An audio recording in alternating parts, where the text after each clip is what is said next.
outstanding, a world-class vision, a world-class this. I'm a real leadership geek, honestly. I've spent my whole career reading books and chatting to people. I just find the whole thing and the announcement, the way it's been announced, bizarre. If you could move away from a model where teachers are so intensely focused.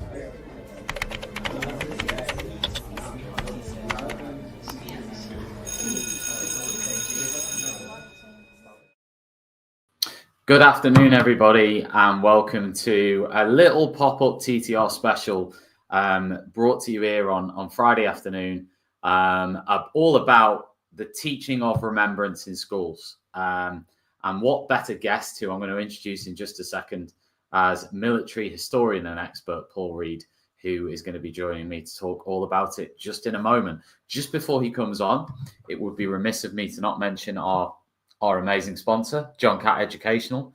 If you haven't heard of them, then you can buy any educational book that you like on the John Catt website, johncattbookshop.com, and you can use the code JCTTR2425 to get 20% off any book on their website.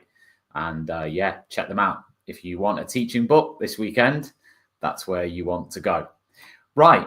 Now onto the serious stuff, which is obviously the teaching of remembrance. And I've known Paul for quite a while now. We were just talking, actually, that the last time I think we spoke maybe 2 years ago, but prior to that, the first time was in 2017. I can't believe it. Paul, I'll let you introduce yourself in a minute because you've got a lot of strings to your bow these days, a lot of different things that you do. Battlefield tour guide, podcast host, writer, author, blogger, thinker. I could go on. You introduce yourself.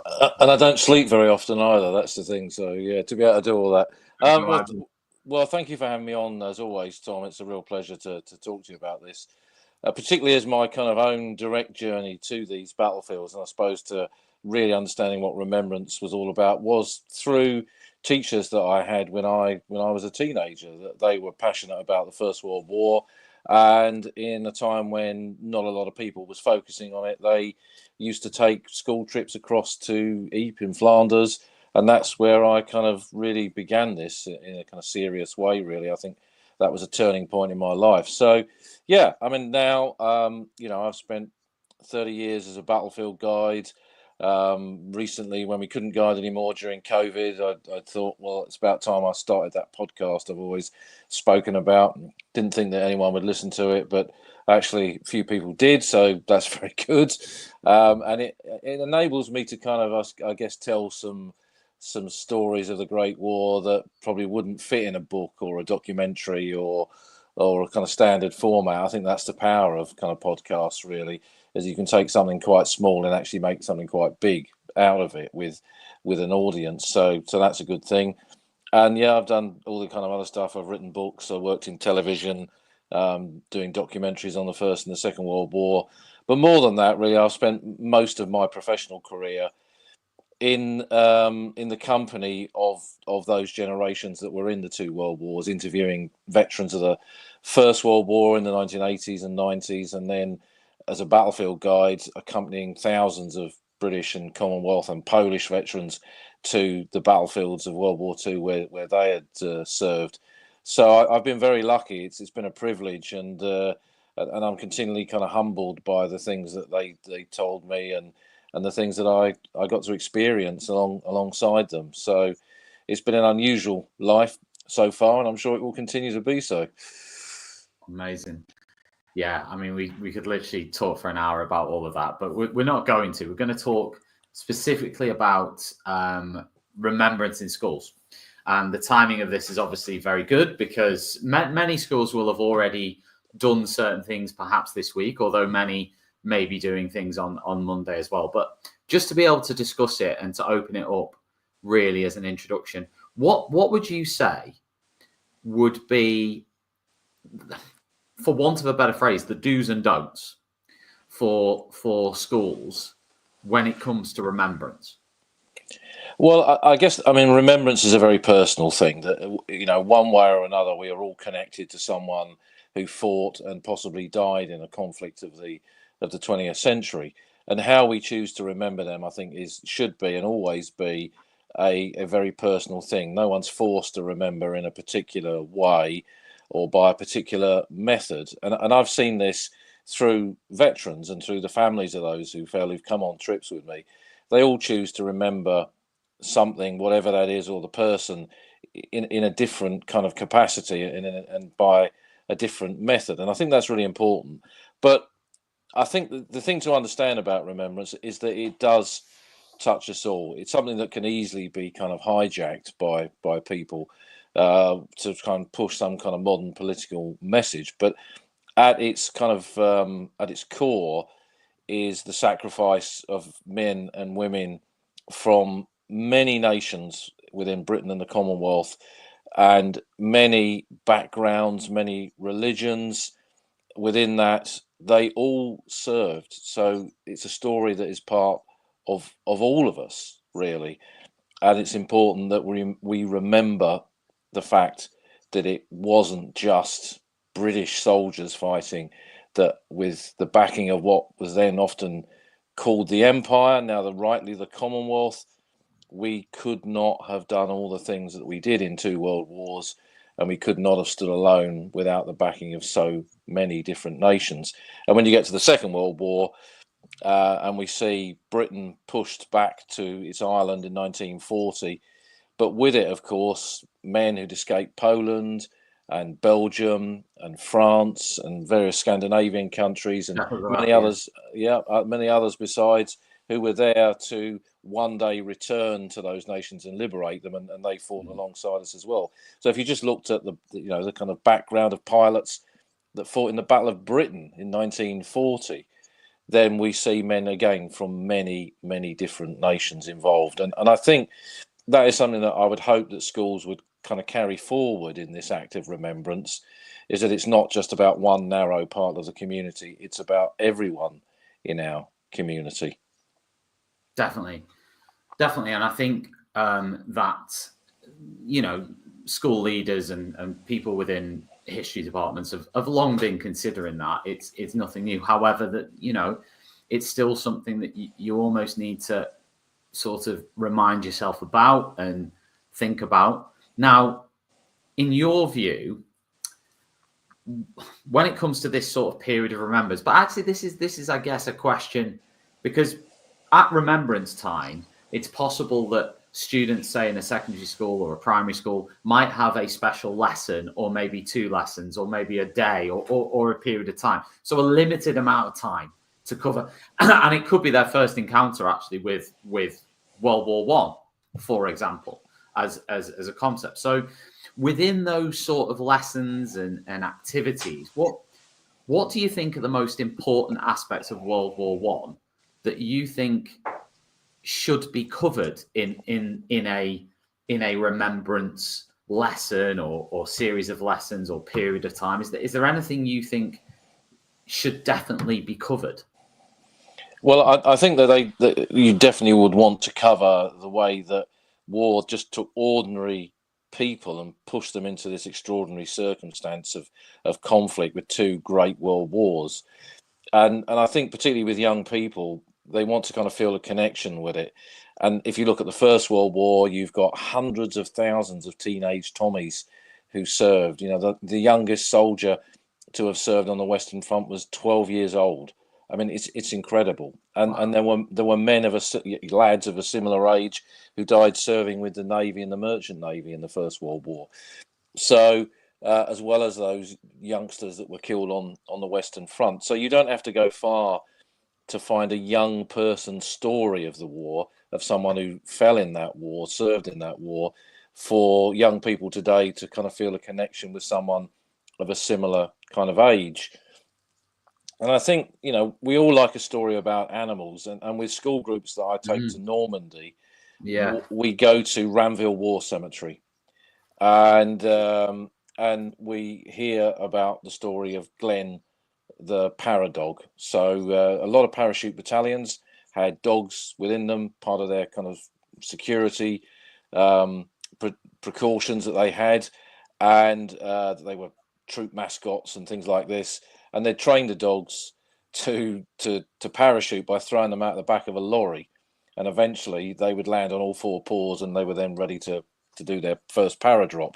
And on D-Day, the dog handler, Emile Courtil, jumped into Normandy with Glenn, the paradog, and they landed and sadly were killed on D-Day and were buried together. So in that grave, there isn't just a soldier who fell for his country. There is the trusted dog who served alongside him, beloved by every man in that battalion. And there are these incredible photographs of both of them. You know, this really kind of beautiful Alsatian dog looking back at the camera. And I mean, people just absolutely break down when you tell them this story. And I think kind of relating it like that, it's not just about kind of schmaltz and sentiment, but I think it's understanding that this was a war, I think, that touched everyone on lots of different levels, really. And that young people, I think, can relate to it through these kind of stories. In terms of the history, obviously, what you want to get across is that the war, I mean, I guess it's going to be different for different ages, but, you know, was more complex than people believe. If we watch Blackadder, it's very simple. Lines of men go forward, they get mown down, and the general's in a chateau behind the lines with a maps and a dustpan and a brush sweeping up model soldiers, indicating the kind of casualties that have been suffered on the front line. But the reality is the war was far more complex than that, and everyone went to war in 1914, for example, prepared for war, but just not prepared for the kind of war that they were about to fight. And so I guess you've got an interesting kind of element there where you can look at how the war and how soldiers within that war changed from regular soldiers prepared for an open war in 1914, marching off, highly trained, and then that army soon disappears in the first few months of the war, suffers heavy losses. And then the part-time soldiers, the so-called Saturday night soldiers, the territorials, reservists, we'd call them today, they then took up the mantle and then quickly followed by the arrival of the first volunteers, those men who responded to Lord Kitchener's poster and that call for 100,000 volunteers. And by the end of 1914, it was more than 1 million. And then by 1916, as the Battle of the Somme creaks through its terrible days of high losses, the first conscripts arrive on the battlefield, and the whole nature of the British Army changes after that, because it's no longer an army of volunteers, it's an army of men who have to be there. I was thinking, actually, when I was listening to you talk about that on the old front line, was about, you were saying about how the conscripts sort of came over there and they were like the new people, they were sort of, I think the question was something like, how were the conscripts treated by the old contemptibles? By the way, that was a phrase I learned from you as well, because I didn't know that either. But anyway, how were they treated when they first sort of came over there? And that'd be an interesting one, wouldn't it? With year sevens sort of coming into a new school with the students who've been there for 5 years, and sort of giving that bit of a parallel of, in 1916 onwards, I guess 17, 18, a lot of them coming over there were not only were they kids, but they were coming in with people who'd seen it and done it a little bit, and that sort of thing. So I always think of how, my next question to you was how to make it meaningful and relevant and sort of, I don't like the word engaging, but that sort of relevant and meaningful, and stories like that maybe could, because they can connect to their own experiences of sort of on a minor level of how they felt coming into a new school. Definitely, yeah. I mean, and I kind of think that that we can engage with the stories and we can engage with the written word, and there are Imperial War Museum recordings of veterans talking about their experiences in both World Wars. We had that remarkable documentary series that was on for D-Day this year, where they got actors to kind of lip sync recordings of men like John Howard, who landed at Pegasus Bridge. I mean, I thought that was, having met John Howard many, many times, it was like being back in a room with him. It was really quite extraordinary. I can't believe you met John Howard. Yeah, on my first trip to Normandy, actually. What was he like? Was he normal? He was, yeah, and very proud, very, very proud of the men that he commanded. And he would never speak of himself. He would always speak of them. if you ever said to him, kind of what did you do on D-Day here, he would swerve off of himself and go on to the men that was with him that captured the bridge, then Brotheridge being killed in front of the Gondray Cafe, and the lads who took out the German tank that came round the corner and they're defending it against infantry attack. That's what he would talk about. Like a lot of these men, they never blew their own trumpet. They're very, very kind of self-effacing individuals who would always praise others before themselves. And I think that is a lesson I guess we can learn from these kind of people, that these men and women went through some of the most terrible moments of the 20th century, but they didn't become monsters. They actually became, in many respects, better people through that experience, and they saw life and valued life in a very different way. And I guess that is a potential lesson of remembrance, is that within it there should and perhaps could be a desire to never repeat these things, but to understand what conflict is and understand how important it is to treat other people when you've been faced with these kind of odds, really. And in some respects, everyone has lived through difficult times. Not as difficult as a war, but COVID was very hard for many people. And many people during that stepped up and helped their neighbours and acted as NHS volunteers. So I kind of think that spirit is still very much abroad, really, in terms of even people today. I was going to touch on a couple of bits now that are sort of a bit more, you've talked there about the bravery. What place in remembrance do you think there should be for conscientious objectors and people who deserted, essentially? Do you think that, that there'll be some people out there who say, oh no, they sort of let the country down, or they didn't do X, Y, Z and so on. And then there'll be other people who will absolutely say, well, no. I wondered what you think on that, and you've got a lot of knowledge in that area. So, tell us a bit about that, where you think schools could go with that. Well, it's all part of the story. Not everybody wants to fight. And particularly once conscription came in, when people were forced to serve, you see an uptake in the number of people who refuse to do that, to object through their conscience, and became conscientious objectors. And in the First World War, they were imprisoned for that and treated absolutely appallingly. In the Second World War, there was less of that, a lot more, because of the threat of fascism, and that people could see that a lot of them did serve in non-combative positions. So they served quite commonly as stretcher bearers in medical units, or in a unit that was called the Friends Ambulance Unit, that was for conscientious objectors, Quakers, and all kinds of people that just didn't want to be in a position where they'd be forced to kill someone.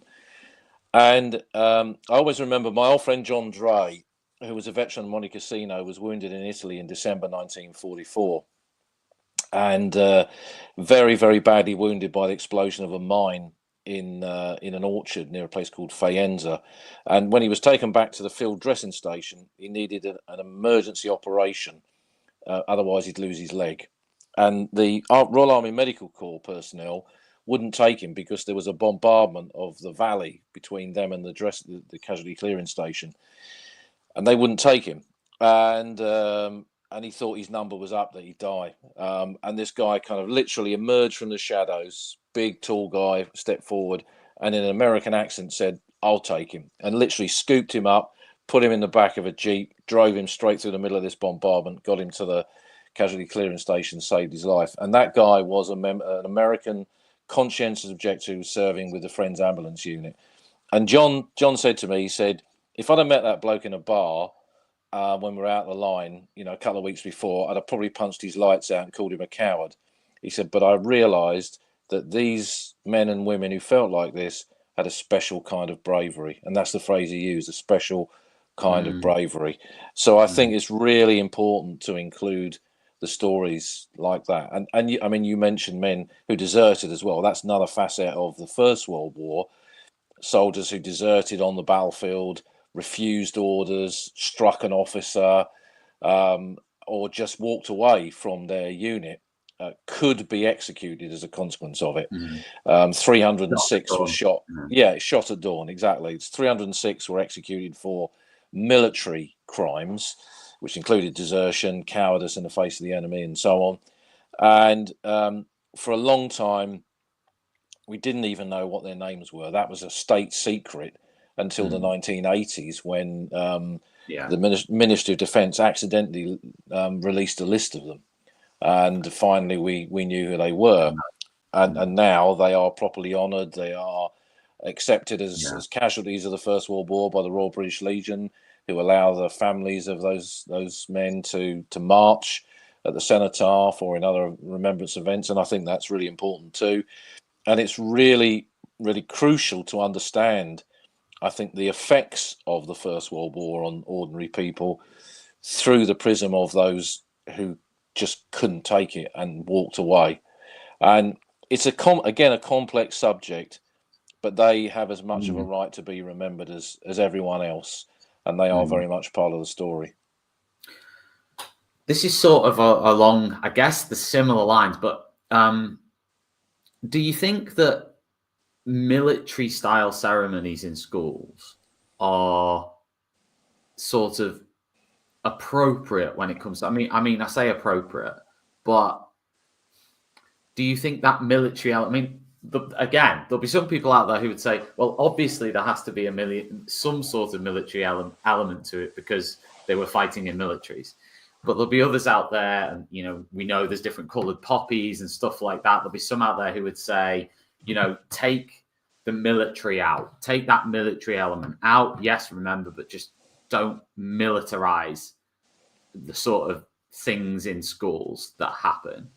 Do you see that as important, or do you just see that as leave that up to each school to decide, or do you have a view on that overall? I mean, I'm sure the veterans you've spoken to would probably have a view on that, but I'm wondering, anything on that point. Well, I think going back to kind of what I said earlier, remembrance is a very personal thing. And in terms of veterans, I can think of many who would and did attend their local parades, were very strong kind of supporters of the Royal British Legion, and would go in their blazer and their beret and wear their medals and do kind of, if you typed into Google, show me a photograph of what remembrance is, it would probably be a picture of someone like them.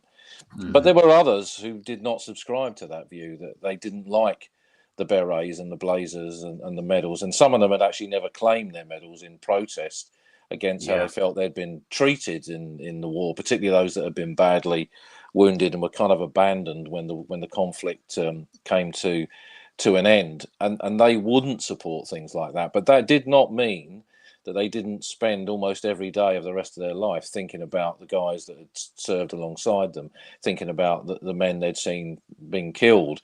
And I think it's important to remember that the army, particularly a conscript army, reflects the whole of society. And therefore, there isn't one way of doing anything as a consequence of that. 8 million men served in the army in the First World War. That's 8 million different viewpoints of what the war meant to them. So, I think we can't prescribe this. And I know there are some organisations that would want to do that. And I understand why, because they want to have a formality to remembrance. And that's fine. But I don't think that is something that is obligatory, because people should be able to remember in their own way. And I don't think there should or is a prescribed way of doing that.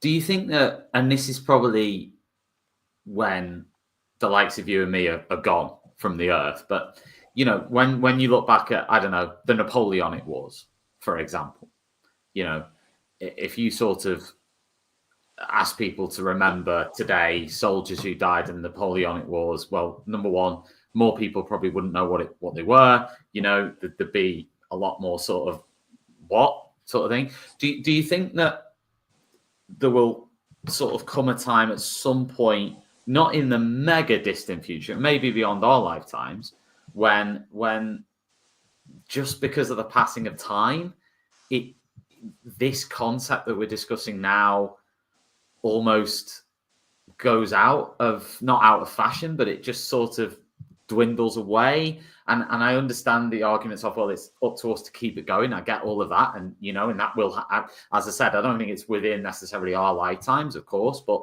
do you think the longer the time passes, almost the less interest there is?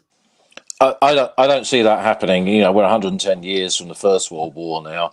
I don't see that happening with that in any shape or form, really. I mean, who can say what's going to happen, you know, in 10 years, let alone 100 years from now? Modern events can often overtake these things, and perhaps bigger conflicts come along Yeah. that people then will remember. But I think that the fact that both the First and the Second World War are still very much part of our daily landscape. You know, when we step out of our front door and we go into our local town, there are plaques on churches. There's a war memorial somewhere. There's the dates 1914-18 and 1939-45 emblazoned over so many parts of the structure of our daily society. And I think because of that, it's not something that's easily going to go away. And there is a fascination with conflict, and I think that's sometimes not necessarily a good thing, but I think if it's tailored correctly, it can make people understand the importance of armed forces and what they give and what they sacrifice, and give them a value, which if you look at many periods of British history, the British armed forces have not been valued by the population. We see that kind of, in the gap between the Boer War and the First World War, and perhaps we see it in the interwar period, where during a period when everyone thought they'd fought the war to end all wars, armies were redundant.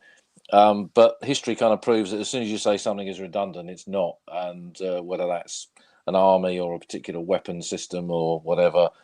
And I think the fact that conflict, sadly, is still so much a part of our modern lives, that it still has that kind of resonance. We look for meaning in it, and I think in the history of the two world wars, we can find meaning. People would argue perhaps it's time to forget the Second World War, but I still think that war has a lot of lessons to tell us and to teach us, and it has a lot of relevance to our modern lives, particularly when it comes to subjects like the Holocaust, which of course is not a separate subject to World War II. It's very much a part of it. And that phrase today, Holocaust, is widely used to describe all kinds of things, whereas perhaps it shouldn't be.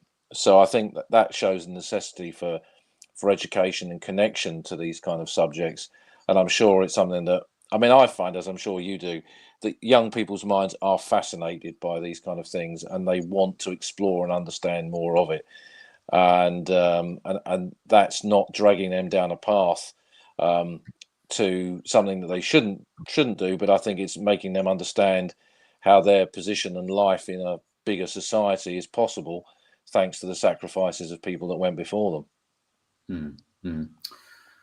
No, definitely. So just thinking about like schools around this period of time, and actually, like I told you before we started talking, I'm going to be teaching World War I again myself quite soon.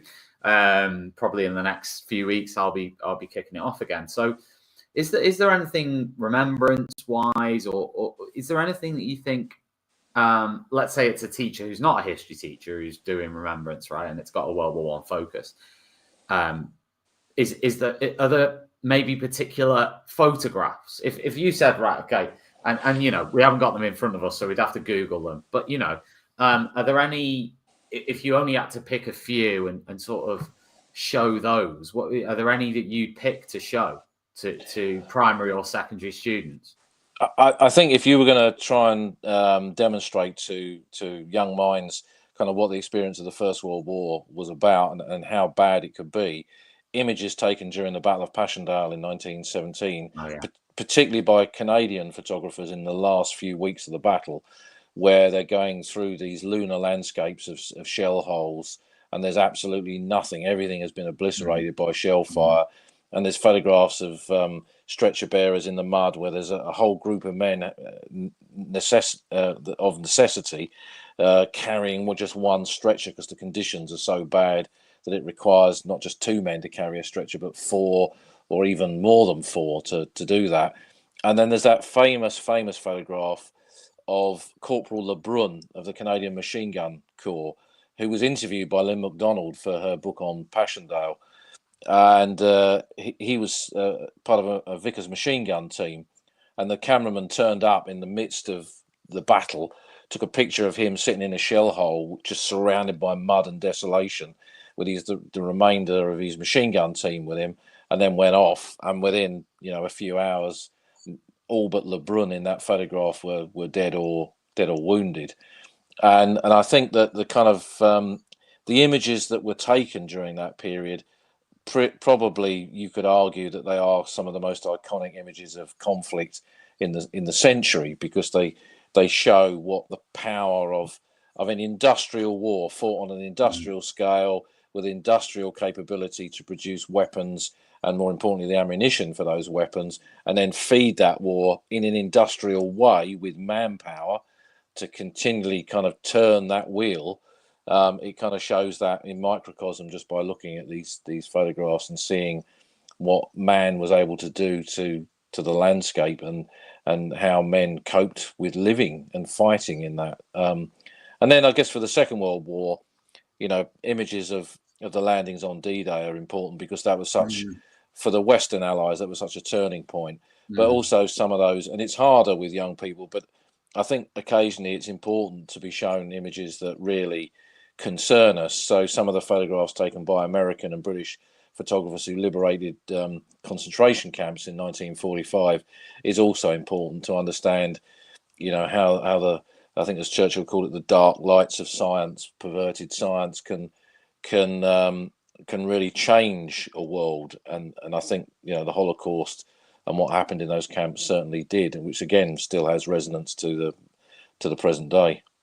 No, absolutely. And I wondered, sort of on Remembrance Day or during sort of Remembrance times in schools, when it comes to the reflective element,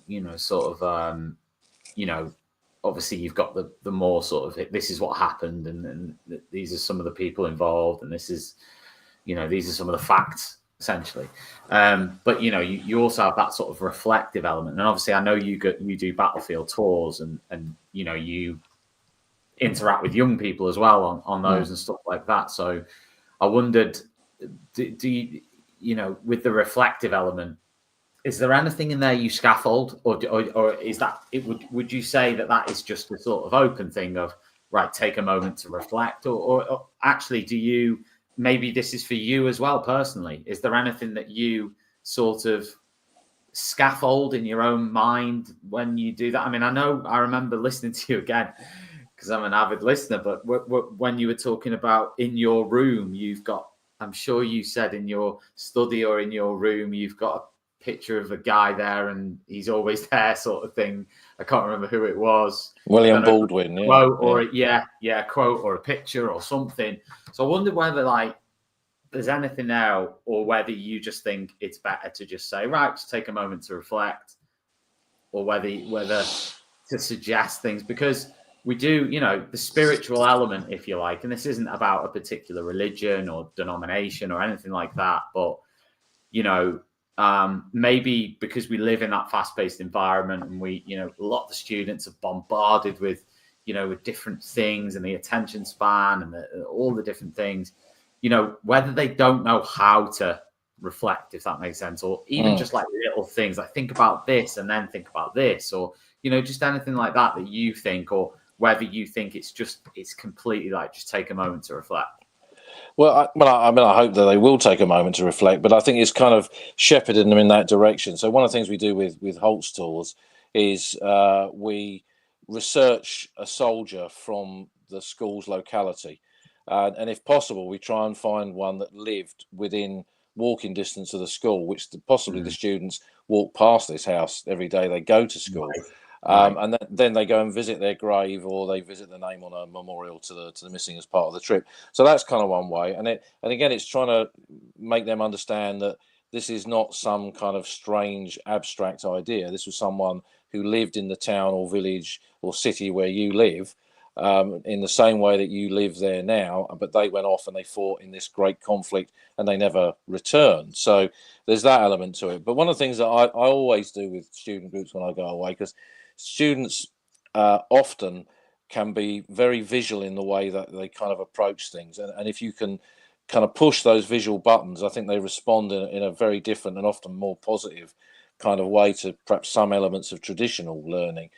So I always do a photo competition because they've all got phones with cameras on. And I say to them, right, I want you to take a photograph that to you encapsulates what it is we've been doing this week. And that it can be about remembrance, sacrifice. It can be some element of the history and whatever. And I remember one particular trip, we went to Normandy and they took a lot of pictures of tanks and aircraft and beaches and all that kind of stuff. And the picture that won, this lad went into the American cemetery overlooking Omaha Beach, and he put his sunglasses on, and he positioned himself so the rows and rows of crosses disappearing into infinity were reflected in his sunglasses, and he took a close up of just that kind of part of his eyes. Now that's clever, and that's someone who's reflected on the meaning of that without me saying you must reflect. They've thought about it. He's literally reflected on the meaning. Exactly. But I think that those kind of things, and I don't think you can force people to think or react in a certain way to something like this. You give them the tools by which they can feel empathy towards those that served, whether it's a soldier in the trenches, a woman serving in SOE in occupied Europe, or Glenn the Paradog. And they're all animals in war are kind of all part of the story, and hopefully they'll kind of take away something from that. But I think that personalising it through individuals and the stories of individuals, which could be them one day, is the thing that perhaps grabs them the most. Brilliant, Paul. Listen, thank you ever so much for spending half an hour with me this afternoon. I think it's a really good time for teachers to reflect on this and what they're doing. Certainly I am, and coming up to teaching it, and definitely we'll chat again, maybe at some point about maybe with a history focus there on teaching World War One, because I think there's just so much to get into there. But thank you so much, and my pleasure. I'll speak to you again soon. Thanks, Tom. It's always a pleasure. Cheers. That was Paul Reed talking about Remembrance in schools. Special thanks again to John Catt for supporting us at Teachers Talk Radio. We'll be back with more shows at 6 o'clock. Actually, Claire's on, so if you want to listen to her, she's on the website at 6.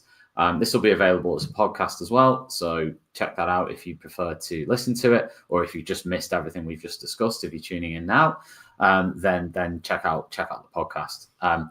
I'll be back on Monday from now, so I'll see you on Monday evening, and take care, everyone.